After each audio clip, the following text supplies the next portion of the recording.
Alright, putting the final touches on this console here. I put some LEDs on the dial lamps.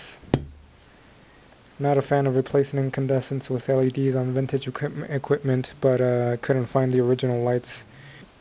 What I did is I changed the wire, the positive wire, to these light bulbs over here to an empty post on this terminal strip, and then added a diode and a capacitor to rectify them, because the originals were fed off of AC.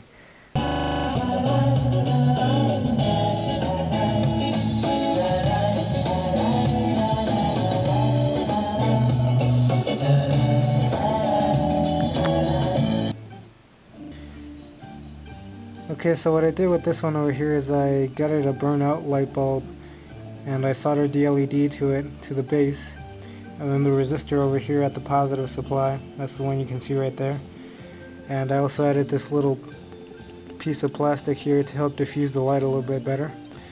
The one that I took out of there, which was working, I'm going to put on the pilot light, which sticks out of the cabinet, lets you know when the console is on.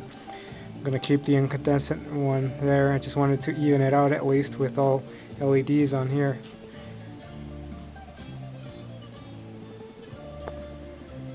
It's working really well. The capacitor does a good job of filtering out the flicker.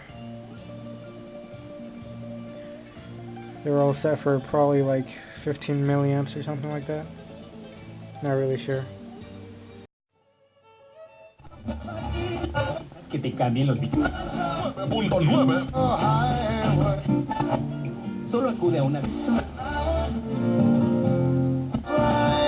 Just let it shine within your mind and show you the colors that are real.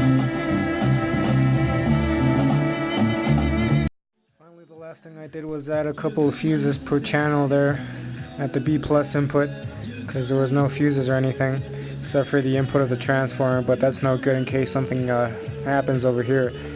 So just two 5-amp fuses, the transistors being rated at top current of 3 amps. I think 5 amps should be good against any shorts or anything like that.